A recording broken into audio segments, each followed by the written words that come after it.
Good afternoon. My name is Jeannie Jones, and this is my video submission for my Week 8 assignment in my juvenile delinquency class.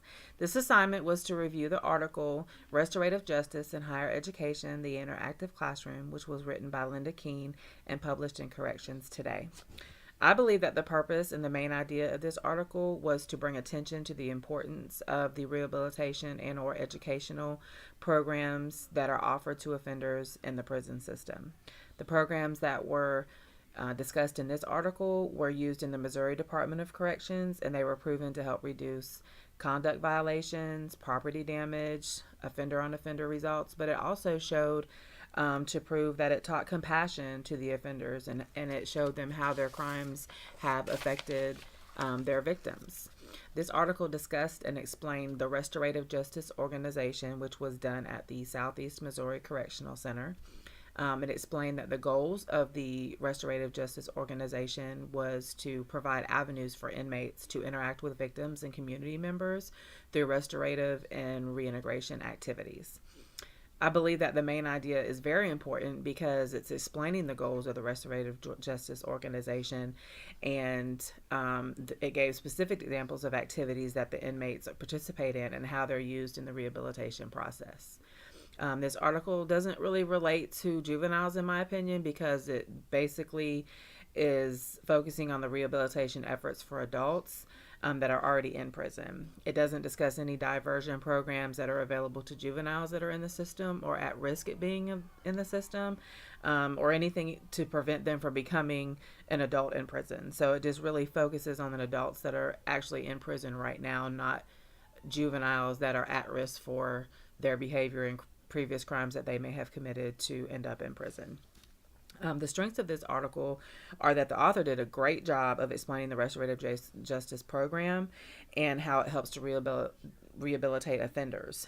They have specific activities that offenders participate in that help to identify constructive resolutions to their problems. It addresses underlying issues of their crimes and helps them to understand that maybe a specific situation that they may have been dealing with at the time may have caused them to commit their crime, or maybe something that happened from their childhood that they've carried on that's been unresolved, had a hand in their decision to commit a crime. But it's also shown that while the activities are actually going on with the inmates, it's open dialogue between the inmates where they have been able to discuss a wide variety of issues regarding their crimes, which normally they may not be able to do with other inmates. Another strength is that it covered not only how the restorative justice program helps the inmates and the offenders, but it also gave information on how the meeting and the activities affected the college students that participated in this program. The professor would bring students every semester to participate in this program and meet the offenders and interact in the activities. And it gave them a better understanding of the restorative justice programs, as well as exposed them to internships and careers in the correctional field, that they may not have normally have thought about. I think most importantly, it gave the students a chance to see the offenders as people who wanted to repair some of the damage and the harm they had done with their crime, instead of just viewing them as these uncaring, unremorseful, hardened criminals. It really gave them a chance to see that they're human too, and that even though they may have committed a crime and they may have done damage to their victims, that they now want to make amends for that, and they're trying to do something to rehabilitate themselves so once they get out, they can do better. It didn't really have any weaknesses, in my opinion. I think that it could have covered the cost of these programs and what it would have cost, the prison systems to implement these rehabilitation programs into their system. But other than that, I think that the article was really well written. I think that the intended audience was for the public in general, but specifically for state corrections employees and even decision makers who make the decisions of what programs are going to be available to the defenders in their jails and their prisons, or to the people who make decisions on funding of whether there's going to be funding given to this particular program.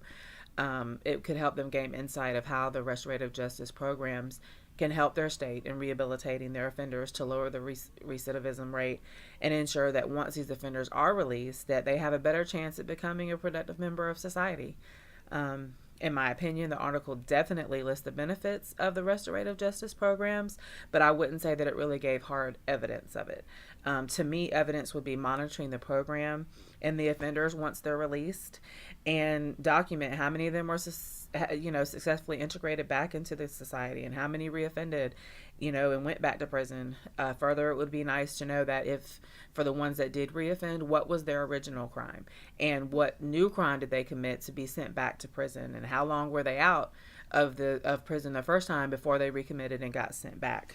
Those are all things that I think would be interesting to know, of what the success rate of the program actually is. I don't really think that the author forgot anything other than the actual hard evidence of the success rate of the restorative justice program. But other than that, I think that the author did a great job giving details and benefits of the program. It really opened my eyes to the different things that can be done to focus on rehabilitating the offenders that are in prison right now, because the reality is that the majority of these prisoners are not going to be in jail for the rest of their life. They are going to be released one day into prison. I'm sorry. They're going to be released one day into society. They're going to be our neighbors. They're going to be our coworkers. They may be the parents of our friends when our kids go to their house.